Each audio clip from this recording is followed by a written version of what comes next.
deny that it's there. And it's very prevalent throughout the whole thing.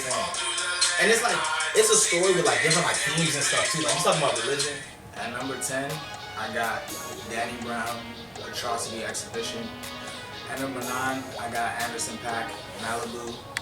At number 8, I got Kendrick Lamar, Untitlted, Unmasted. At number 7, I got Young Thug, No, My Name is Jeffery. At number 6, I got The Weeknd, Starboy. Just came out a few days ago, but yeah. Number 5, I got Schoolboy Q, Blankface. Number 4, I got Rihanna with Anti. At number 3, I got Solange, A Seat at the Table. Number 2, I got Beyonce, Lemonade. And number 1, it has to be Frank Ocean, Blond. At 10, I got Hometown Hero, Shaq Glizzy, Young F.A. 2. At 9, I got Lil Uzi Vert versus the World. At 8, I got Tory Lanez, I Told You. At 7, I got Rihanna, A.T. At 6, I got Meek Mill, DC4. At 5, I got Beyonce, Lemonade. At 4, I got Vic Mensa, There's a Lot Going On. At 3, I got Chance the Rapper, Coloring Book. At 2, I got Travis Scott, Birds in the Trap Sing McKnight. And then at 1, I got the craziest black man out right now, Kanye West, The Life of Pablo. For me, like, yeah, The Weeknd, I'm just like, still, him and G-Herbo, I'm still going through their projects. Their projects probably would have made it on the list, but it is what it is at this point. But yeah, this year in hip hop, I felt people like I was talking about this earlier. People would say we have like our generation such trash in hip hop, but like that's because people like, let's say you don't like certain artists like Lil Uzi or Lil Yachty. Like let's say you consider them trash. Like that's all people are focusing on right now. Every generation has those type of artists. It's just the legends get remembered. We have some great people making music right now, and their music will be remembered. So right out of the music that I'm taking away from 2016, I love it. Let's talk about your number 10. Basically, like this Danny Brown joint. Basically, like I never really listened to him, and his voice is honestly like annoying as fuck. Even though I put it on my top 10, I was like, his voice is so annoying. But this album has one of the best, like, most experimental, most like hard hitting collection of beats on pretty much any album of this year. So I felt like I had to include it because some of them joints really dope, and I think it was Lost, whatever track is after really though, those beats are just like out of this world. For number 10, I got the Hometown Hero DC, Shaq Glizzy, Young F.A. 2. Like I know most of my a lot of my teammates back in New York, they'll probably put this dude number 1, but for Rick, the main reason I put him on the list is just his gritty flow and his attitude, like with bankroll and rounds, like just straight bangers. Like there's so much I can take from it, and at the same time, he's still giving me, like there's a lot of growth I still want to see from him as a rapper. But Young F.A. 2, like I've been waiting for this project in a while. I feel like he really delivered. At number 9, at the beginning of the year, I was not a Uzi fan at all, and then just the more I listen to him, it's like the more I can't turn him off. It's literally like a sickness, like a disease. Like his music, especially in certain settings, is so amazing. And like I feel like people don't give him enough credit as being an artist because he tries so much things, especially with Perfect Love Project, which I thought there was so many misses and only about 3 good songs. But his ability to try new instrumentations and new instruments inside of hip hop is, people don't give enough credit for, like I said. And like with the project I put on here, I feel like this is his most complete body of work, only though there's 9 songs. At the beginning of this year, as the year goes on, I listen to it less and less, and it doesn't have the same staying power. But there's certain songs on there I feel like I can listen to forever. Number 9, it's weird. Like Anderson .Paak is, when I'm actually listening to the project, I love it so much, but it doesn't like when I'm not listening to it, it doesn't stick with me as much as other projects.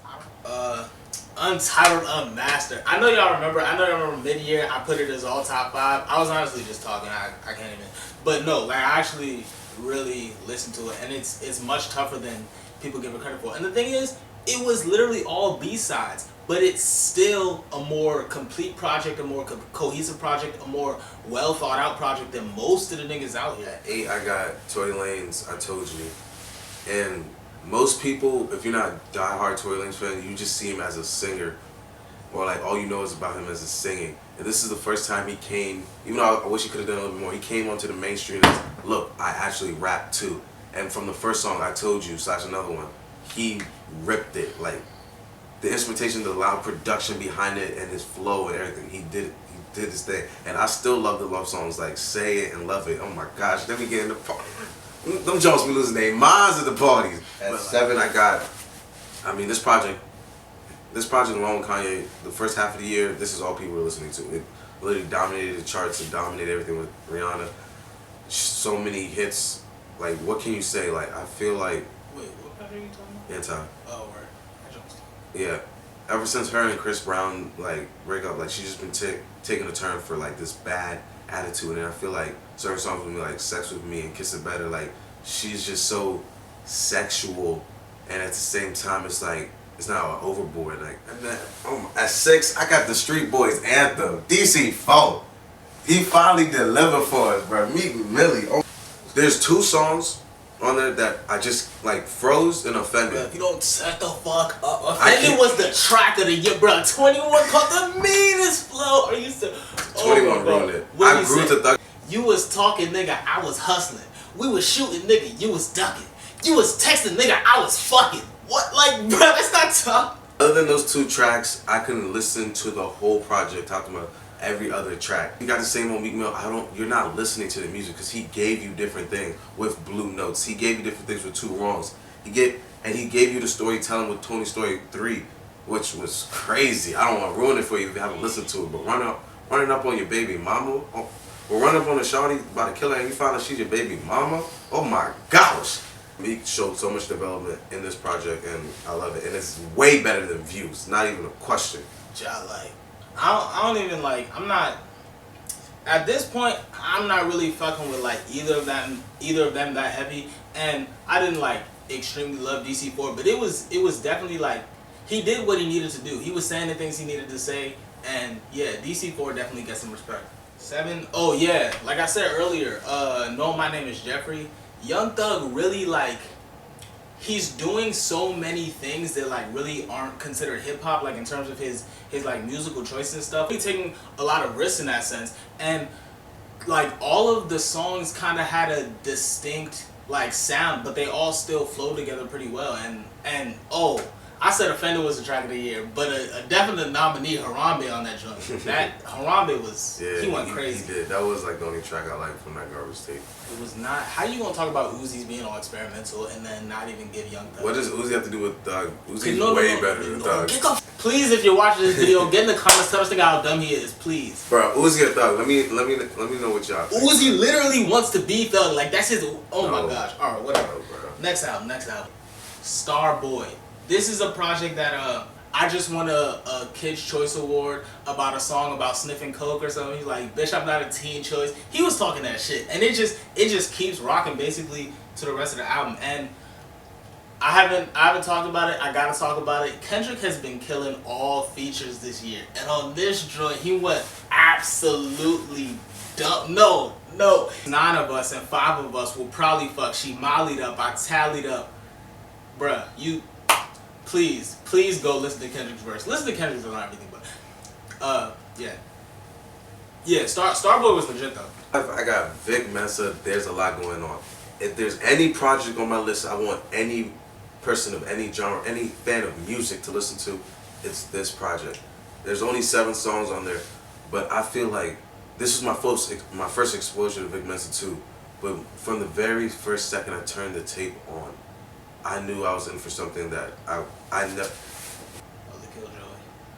So from the first track with Dynasty, there's so much flow, and his punchlines and his emphasis on certain words it just really draws you out. And when you go back and see his life history, to see the change, and he even talks about it in his music, how can you not respect it? And then there's so many artists refuse to talk about the issues that are going on in life, and he not only does he talk about it, he talks about it in the most unapologetic way, and he puts it all on the table with no remorse, with 16 shots, with shades of blue, talking about the murder case and talking about the water incidents in Detroit. The color of morning pee coming out of the sink. It's 2016. Who would think that the kids in America don't have clean water to drink? Like, do you realize what's going on to our people in this country, and nobody wants to talk about it? Like, the way he illustrates it on Shades of Blue, it's almost like a poem, and it's like there's anger, there's so much emotions in it, and at the same time he gives you, there was a song I don't like earlier with New Bay, and he's giving you his old like rock and roll flow, but I kind of like the Liquor Locker, I kind of vibe with that at the same time. And then the closing track, there's a lot going on. He's talking about everything that's going on in his life. I feel like Vic Mensa has the potential to be one of those guys that we talking about like as the best rapper coming forward. And I hope his next project, because this is just an EP, so I hope his next album is going to be something crazy. I just said that Beyonce is about as close as you can get to being like damn near a perfect album. Nah, let me not say Blonde is perfect, but Blonde is even closer to be. It's literally like right there. Literally like every like sound and lyric and blah blah blah, like it all contributed to the overall project. And Frank does such a good job at bringing out like specific instances in his life and like explaining those well and being able to talk about them in a way that he needs to, but at the same time leaving it like ambiguous enough so that I can get my own piece of like or so that I can relate to it in like my own experiences, or that you can do the same. Frank's songwriting on this joint is damn near untouchable. Truly enjoy it because this album was not good. Frank just there's 3 good songs on this album, Travis Scott. There was 3 good songs on this album. Nobody hear you. Can you talk about Travis Scott? Alright, my number 1 album, Kanye West, The Life of Pablo. When I look at this project compared to his other projects, like when I look at Graduation, my favorite project by him, by the way, or Late Registration, I look at it like those are amazing and great because of like his ability to rap. When I look at this project, I look at it more of it's amazing because of his ability to create. Now don't get me wrong, there's tracks on here which definitely spitting, like Real Friends and No More Parties in LA, but what really brings this project out is his ability to create with other artists and different types of beats. Like with the first track, Ultralight Beams, when he's able to create a stage for Chance, even though Chance down in the track, but with the orchestra opening the track and him being able to create this stage for Chance to flourish, and the track on it was so beautiful. Like that's probably my favorite, or his best solo verse. And then, like I said earlier, like there's tracks on there where he's spitting, like Real Friends and No More Parties in LA with Kendrick, and like that's probably with No More Parties in LA. That's probably my favorite Kendrick verse. Like he was never spit on that, but I still feel like Kanye outshined him on it, and that's something hard to do in 2016. Like I felt like Kanye's still showing like I can rap with the best of it, and I can still be the best one called upon. And like the stories in Real Friends and Wolves, like what more could you really ask for? And his ability to still create with Waves and Chris Brown and famous Rihanna, like as a whole body of work, like people forget about it because it came out earlier in the year, but I definitely, like this is definitely the best project I hear. Like I said earlier, I don't know if it has the staying power as a Chance coloring book, but right now this is my number 1 album of 2016. But yeah, y'all should tell me what y'all think. Let me know that Always List is trash. Get in the comment section. Tell me what else y'all, what other albums y'all like or should have been represented on this list and all that. Straight facts, homie. Subscribe to the channel. You should do that. Maybe. It's something that like you literally can't deny that it's there, and it's very prevalent throughout the whole thing. And it's like it's a story with like different like themes and stuff too. Like he's talking about religion, he's talking about self-identity, and again those things that are like definitely clearly like they're just there. You can't say I don't like it or I don't. Like it's there. Travis Scott doesn't have anything like that. Like there's nothing What else? Again, like Beyonce, obviously, you can obviously hear that. That's even more so than Friends, because it's like she's saying it more clearly, and she's not really trying to like give you any room to interpret yourself. She's like telling you her own story. So it's like, yeah. But again, Travis Scott doesn't have any of that.